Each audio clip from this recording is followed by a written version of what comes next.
20-minute race. William Pratt and Andrew Thompson on the front row of the grid. The blue car is William Pratt, the silver car is Andrew Thompson. Lights go out, and as they blast their way up towards Ritchie's for the first time, it looks as though it might be Andrew Thompson, maybe, that might take the lead up towards the right-hander at Ritchie's corner. He's just got his nose ahead. Yeah, he turns in ahead of the pole sitter William Pratt. So the AVR 6 3.7 litre Moggy picks up the early lead in this race. The +4 of William Pratt down into second position already as they turn their way through the Wilson hairpin. Third place at the moment, it's Tom Andrew, isn't it, in almost that spearmint green coloured car, the number 77 car of Tom Andrew that sits there in third position. And then we'll have to wait and see who's there in fourth place. And so Tom Andrew is, yeah, he's got his hands full, isn't he? He's very much the cork in the bottle in the early stages. He's running towards the sharp end, but look at the queue of Morgans that sit behind him. These cars, not only do they sound great, Chris Buxton, who rejoins me in the commentary box, but they look fantastic, particularly in the sunshine here at Snetterton. Don't they just? You've got such a great mixture of beautiful earth-shattering growls and ear-piercing screams. Not that I'm complaining at all. They all sound incredible. And the body check designs are really, really different per car. I mean, as we now look at the number 74, Oliver Pratt for the Cambium squad, fighting with 78, that's Steve Lockett. And then at the tail end of that particular conga line, you can see that's the 36 car, that's Tom Richards. All very, very different cars. As you were explaining earlier, the categories really do diversify the field, but wow, they put on an amazing show as well as an amazing sound. Yeah, and it's well worth, if you're ever over in the Malvern Hills and that side of the country, do go to the Morgan factory as well. It's a fascinating tour. It brings you through all of the eras of the fact that, you know, in some areas car construction hasn't changed, but some of the newer models built very differently to some of the original cars that we see. Running very wide there, that was Tony Lees that almost ran wide. Here's under pressure from the number 15 car, the Morgan 4-4 of John Milbank, another one of those names that's synonymous with Morgan Racing over the course of the last few years. But for the lead of the race, William Pratt has managed to pick up the lead of the race, but Andrew Thompson dives up the inside as they head in towards Murray's and is going to retake the lead. Is he a little bit slower coming out of the corner? Yes, he is, but the 3.7 litre engine, can it overhaul the 2.5 as they go through and over the start-finish line? Well, they are pretty evenly matched, but what's that coming out the back of the Blue Morgan? Is that fluid? It looks as though it is, isn't it? Yeah, that is leaking something very nasty. If the stewards are unhappy about that, that will be pulled in. That's if it doesn't expire before such time. Definitely look, and that's a trail that starts just under the gantry by the look of it and goes all the way through turn one. So that's either picking up someone else's fluid, or I reckon it was dropping it. I think, yeah, it's coming out from underneath the engine of the number 75 car. You could see it on the... and the driver may be blissfully unaware of that at the moment. William Pratt is under pressure again from Andrew Thompson. Now, it's not really evaporating, that line that came over the start-finish line, so it wasn't water that was going down. If it was, it's antifreeze. It could be possibly oil. So one of the marshals is going out there to, I think, have a sniff and rub his foot up and down it to see how slippy that is. It seems to have stopped a little bit now. It's in a straight line where the engine were under enormous load where it happened, but we've got this great fight for the lead of the race, and also now trying to make it a trio rather than a pair is Tom Andrew, who at the wheel of the spearmint coloured car, the number 77 car, is not too far away. No, we've seen Tom Andrew already out this weekend, and there he is. There is that lovely minty green, hence try that entire sentence again. Hence the Mint M Sport team name that he is running on that +6, that 3 litre car. Rolls off the tongue, doesn't it? Oh, beautifully so, beautifully so. So yeah, leading the way then, as you can see on the left-hand side of the shot. And I mean, look at that. We're several minutes in, and the field hasn't dispersed to a huge amount. But that minty green car, Tom Andrew in the 77, is really meaning business. There's 66. Andrew Thompson still leading the way in the ARV 6. Yeah, John Milbank, you mentioned earlier in the number 15, we've enjoyed his company in the CSCC before. He has a Z-Tech engine under the bonnet of that Morgan 4.4. He's had that car since the 70s and has been, well, everywhere there's a circuit, that car has pretty much been to it. Looks like a bag of Skittles as well, doesn't it, at the front? Silver, blue, spearmint, then yellow is the next one, which is Tony Lees, who's up 4 places, I hasten to add. I did say after qualifying, I was surprised that Tony Lees had only qualified 9th. Well, first lap of the race, 9th to 4th. Impressive stuff from him. Over the start-finish arm they'll go. It is the car of Andrew Thompson that takes up the lead of the race. There's another great battle being headed by Tony Hurst, former champion at the wheel of the number 69 car, heading in towards the braking area for Murray's at the moment. Tony Hurst coming under pressure from the car that sits right behind him. That was a 74 car of Oliver Pratt. And then after Oliver Pratt, there's, what, another 3 or 4 cars all queuing up. The one thing I didn't spot, though, as he came over the start-finish line, was William Pratt's car in the lead of the race doing the same things this time through? I confess I was a little bit too distracted by that incredible entourage that's just gone through turn 1.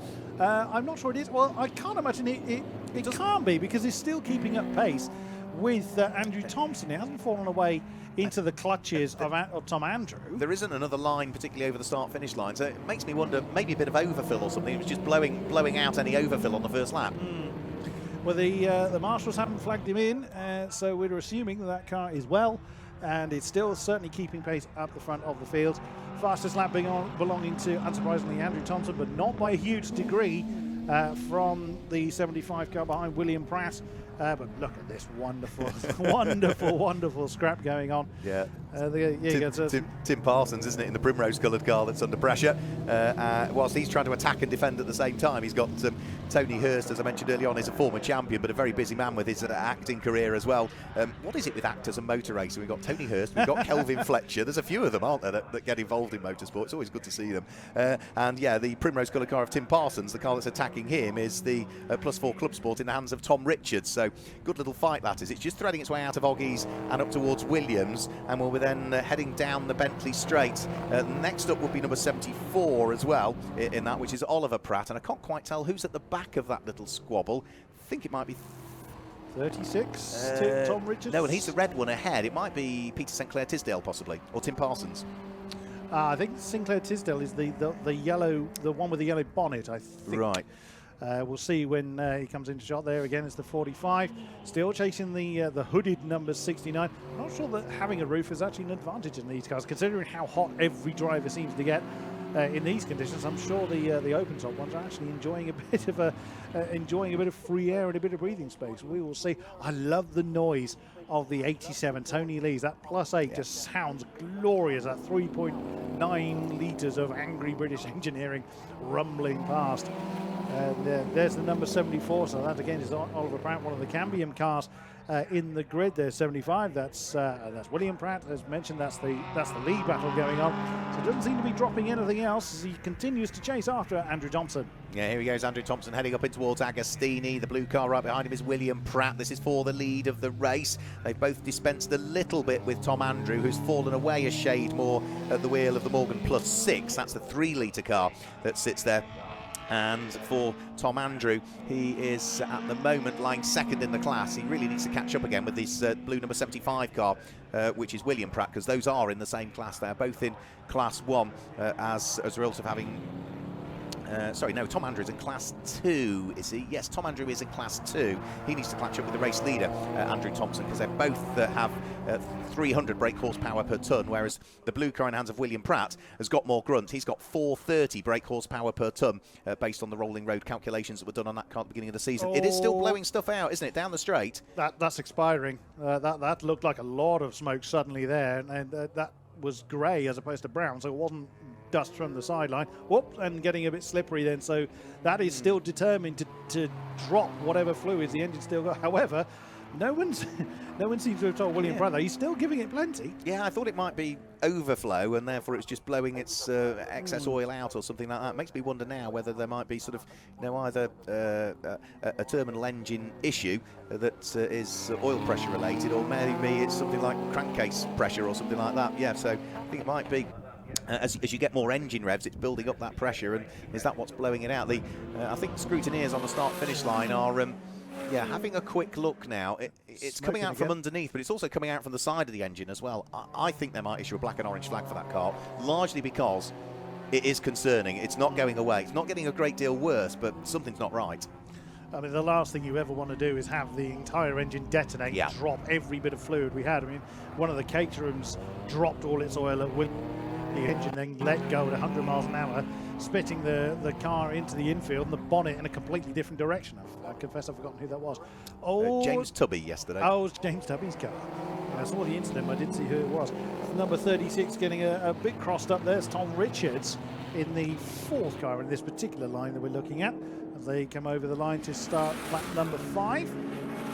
Screaming over the line there. A couple of cars not too far behind them that are looking to join the conga line. The hooded car, as you can see, just actually managed to break away from them. There's the number 54 on the inside. That is Philip Sinclair Tisdale. So the car identified earlier wasn't him. Apologies, that's the one that's just gone through the shop, which would actually be number 42, Peter Cole, I believe, in the lightweight roadster. Is the one I thought, that one, the yellow hooded one. Yeah. So there's 54. I think I got it right, didn't I? I think it was Peterson Tisdale, because it was an all-black car, wasn't it? That was the tail end of that little train. Just heading around through Palmer now is that little squabble still. Tim Parsons in the primrose coloured car, still coming under attack from the white car of Oliver Pratt. Oliver Pratt is close enough to at least show the nose of the car, but he's not close enough so as to dive up the inside as they head in towards the braking area for Agostini, so that will remain the same, whilst the race leaders are already heading up towards the bomb hole. They are on lap number 5 at the moment. We've got 9 minutes remaining of the scheduled 20, and Andrew Thompson at the wheel of the ARV6 at the 3.7 litre machine is not getting away still from the pole sitter Andrew Pratt. Now, I don't think actually the scrutineers are too concerned about Andrew Pratt's car and what it's doing, because it's not laying anything on track, and therefore if it is just burning it all off. They've had a very good look the last couple of laps. They are having another good look this lap. It's still doing it, but it's not getting any worse at all, and it's not leaving a line on the track, is it? So he might get away with it. He set the fastest lap last time around as well, did the number 75 car, so whatever issues it's having, the car seems to disagree with it. No, I'm not smoking, honestly, mother. You know, that kind of thing. Also, last time around, the number 77 car of Tom Andrew did manage to close in a little bit, and there you can see the minty colour cars just out of shot. So he's only 1.5 seconds behind the 75. So, yeah, whoa, plenty of sideways going on for William Pratt there. Again, these are amazingly beautiful cars, and he's not afraid. Well, I was about to say he's not afraid to get it sideways. I wonder how much of that is actually choice, because if he's dropping oil onto his own tyres, of course that is going to cause him to misbehave, but it seems to be highly inconsistent.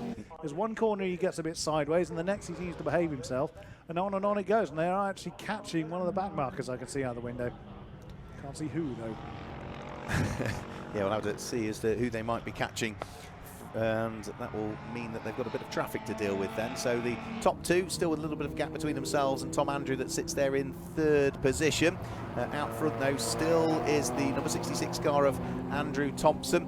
Fastest lap of the race was that 2:10.146, 2:10.146, which is a little bit off the lap record pace for that particular class. The car that they are bearing down on, is it Richard Fern's number 5 car, I wonder, that they might be bearing down on? Again, as they head towards the bottom of the straight and the Brundle and Nelson, you can see those telltale puffs of smoke coming at the underneath of William Pratt's car. He gets a better exit coming out of Brundle and Nelson. It's the 31 car they're closing in on, which is John Bevan, I think.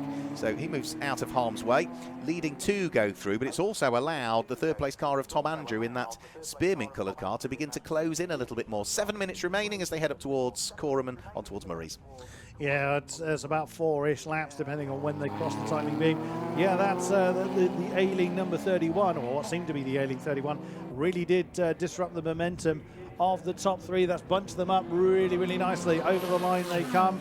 And, well, the lap time's not really too representative. Oh, and on the inside line coming into the first turn, Tom Andrew, can he do anything about the smoky number 75? Not on this occasion. So he's definitely got the pace to challenge.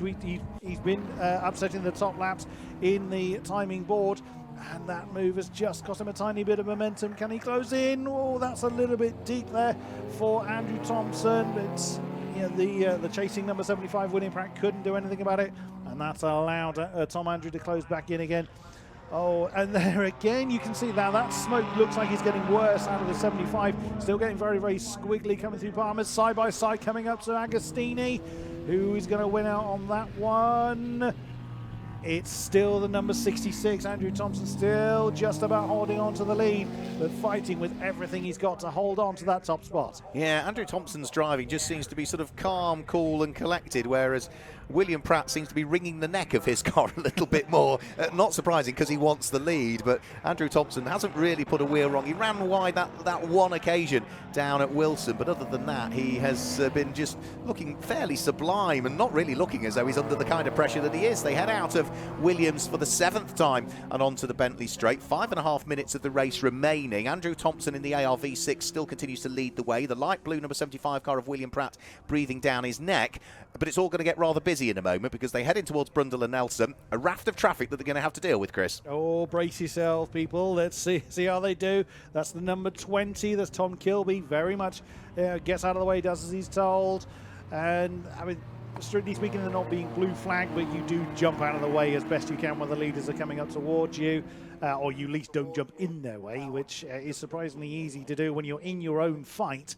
And you suddenly have then much faster cars coming up towards you. Oh, that was Andrew Thompson getting a bit squiggly coming through Coram just at the wrong moment. And there is the number 5 guy you identified earlier, Mark, with Richard Fern.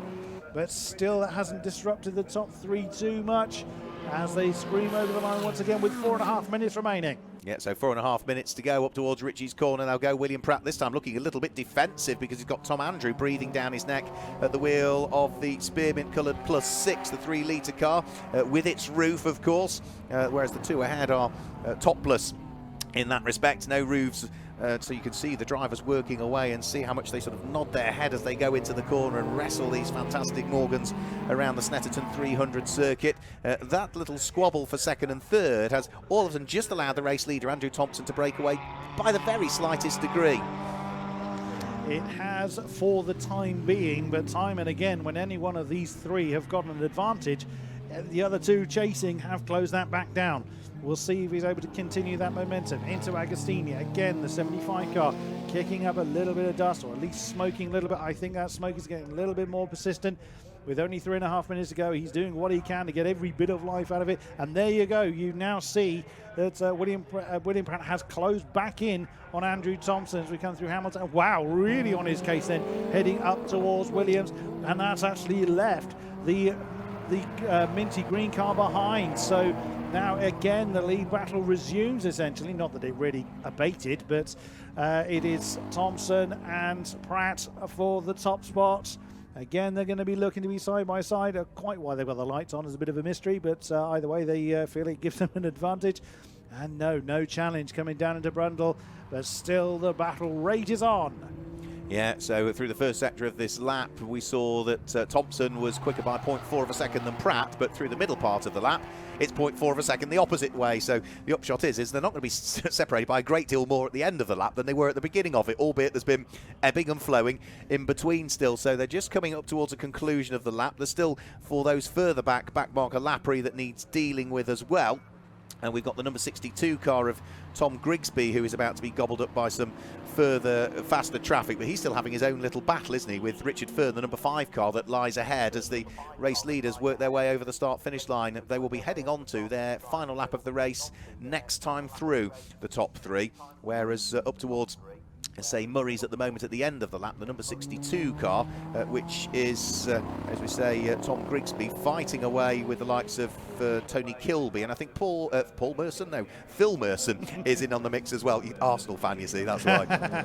I'm sure he's been called worse in his lifetime. Side by side, heading down towards turn 1. No, that one got resolved before they got there. I was just thinking we were in for a nice move there. Well, it was a nice move, but it was fairly straightforward, done before they got there.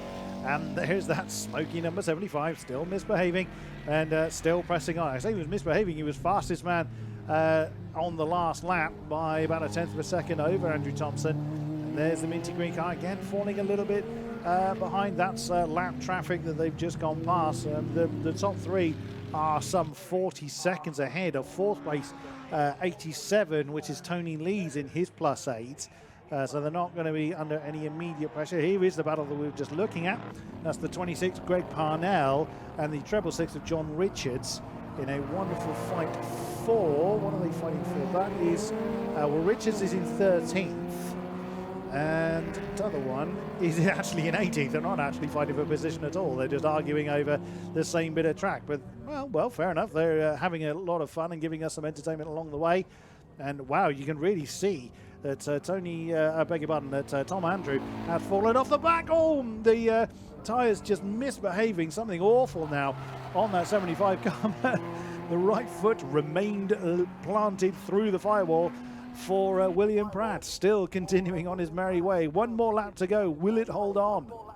Have to wait and see. Andrew Thompson just turning his way up towards Murray's for the final time. For the penultimate time. William Pratt still absolutely with him. They've been pretty much inseparable because these cars don't have roofs. You can see the wiggling of the arms as William Pratt powered the car coming out of Murray's that time through, and he's got another reasonable run up the start-finish line. There's more traffic up the road that we'll need dealing with before too much longer. Is that, the driver looking in the mirrors, that's the number 22 car of James Sumner that sees him coming and points which way he wants the race leader to go. So Andrew Thompson squeezes his way through and past the car of James Sumner. Shortly thereafter, William Pratt also puts a lap on that number 22 car. So they're nose to tail going in towards Williams. They're almost overlapping on Wilson, rather. They're almost overlapping on the way out of it, up towards the left-hander at Palmer. Still the silver ARV6 of Andrew Thompson leads the way.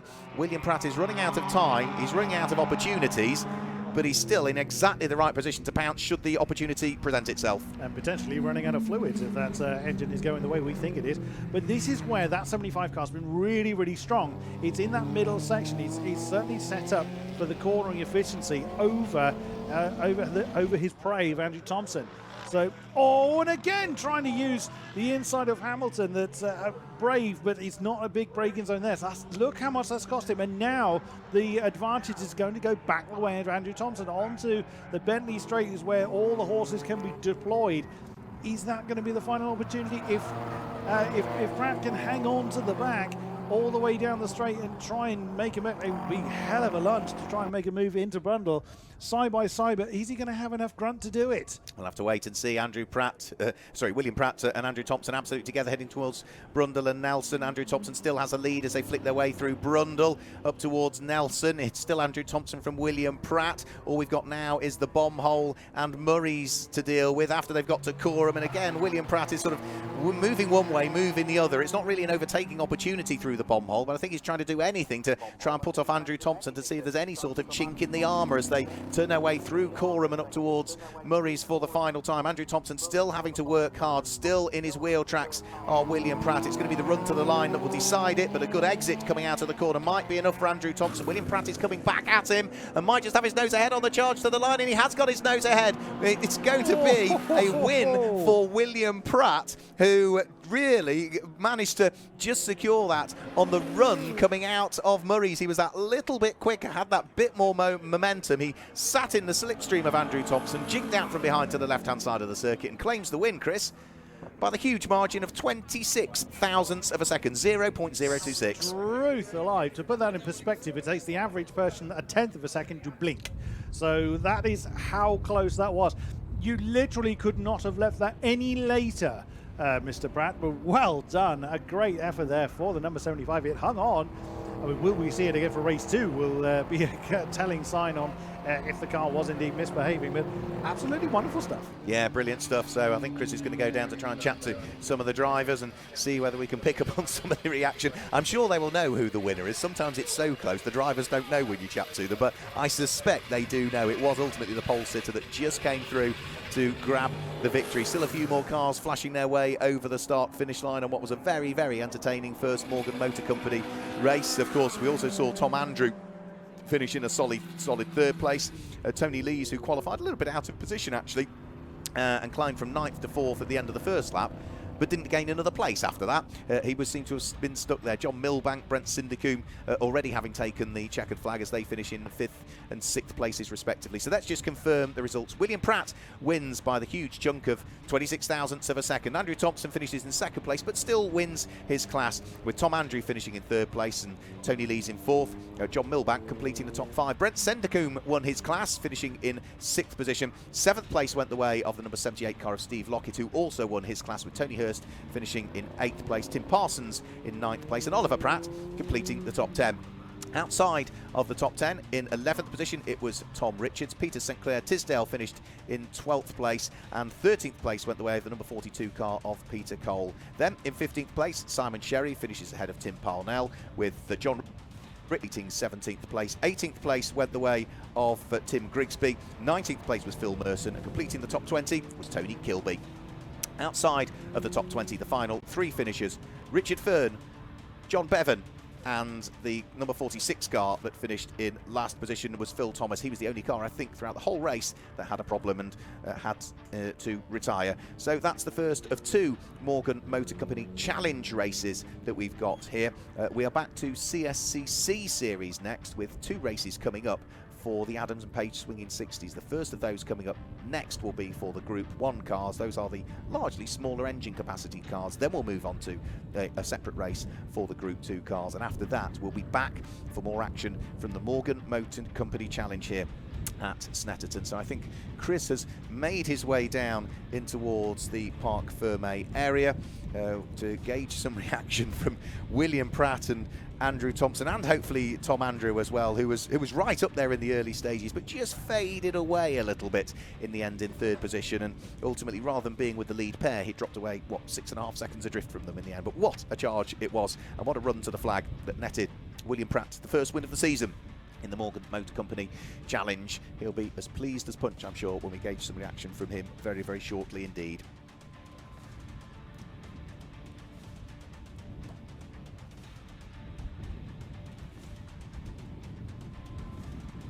We've been blessed with superb weather here so far this weekend. Yes, chilly, but the sun is still continuing to shine, and the racing has been, I've got to say, superb. If you want to know what the rest of the Classic Sports Car Club calendar looks like, well, most of the series, in fact all of the series, will be seen next time out on the 23rd and 24th of September at Thruxton, which is in Hampshire. After that, they go to Anglesey, but what we'll do before we guide you through the rest of the calendar, we'll hand downstairs to Chris and some reaction from the drivers.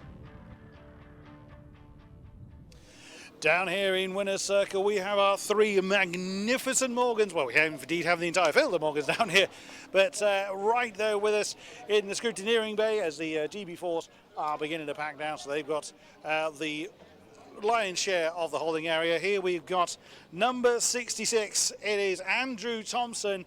What an incredible race. Picked at the very last, but what an incredible fight, sir. Bravo. Well, thanks very much. I hope everyone enjoyed it. I really didn't expect to be in the lead, maybe for the first couple of corners, but once I realised I got 1 lap in, then another, I thought, okay, I need to drive this to see if I can stay in the lead. And there's a couple of places where I was faster, but I knew if he was right on me coming round Coram and out of that corner, the drag would get me. And I saw him in the mirror and I thought, he's going for it, gear change, and he was just there. And I think I was just coming back, but not quite enough. Another 20 yards I might have had him, but you know, he deserved to win. It was a great race.